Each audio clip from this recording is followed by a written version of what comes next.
Hi, I'm Bambi DeVille and I will be the hostess for Bakelite Lady TV, sponsored by antiquesartcollectibles.com. How is everybody? I am here to, I guess provide you with some information about what is Bakelite. Now, of course, there are lots of us who've been fans of Bakelite for years, collectors, and because it's become so popular lately, I got this little nickname because I have a gallery in New Orleans, 818 Royal, and people ask me, they come in and they see my Bakelite Lady sign and they want to know what's Bakelite. So my first answer, the really quick answer is it's the first man-made plastic or resin. It was developed by a chemist from Belgium.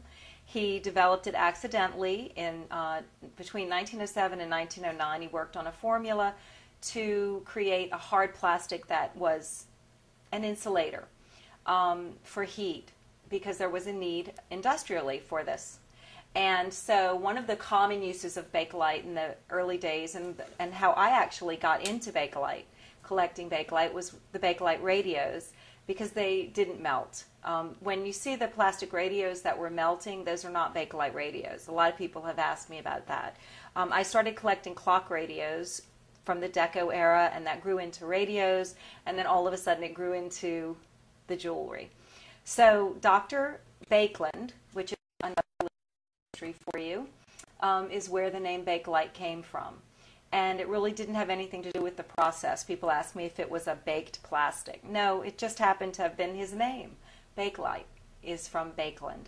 And so then, more history, he developed Velox paper, sold it to Kodak for lots and lots of money, and then had his own little private chemistry studio in his home where he continued to work on this formula, and that's where Bakelite came from. Other forms of Bakelite are Catalin, which are the plastics that you see that are the bright colors, and a lot of the radios that are, we call them Bakelite radios, they're Catalin. So there's a lot of other plastics that were developed at that time, from like 1922 when he patented it, to the later 40s into the 50s with luccites and liquid nylons, and I'm wearing a fabulous bracelet that is different resins. And we'll talk more and more about resins because it really is the plastics age. Bakelite was called the material of 1,000 uses. That's what they called it, because it was used for a lot of decorative purposes in the household. And so that's your history of Bakelite. I'm also the author of this book, which is called World War II Bakelite Jewelry, Love and Victory.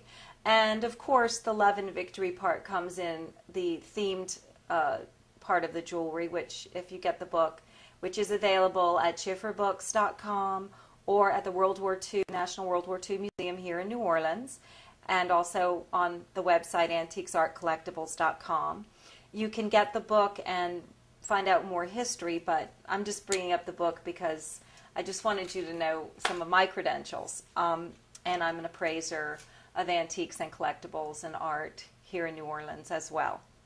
So I'll come back and visit, and that's a little bit of the beginning history. I'll be bringing you more, and I'm going to share some of my experiences with you in later episodes. So have a great day, and thanks for visiting Bakelite Lady TV at antiquesartcollectibles.com.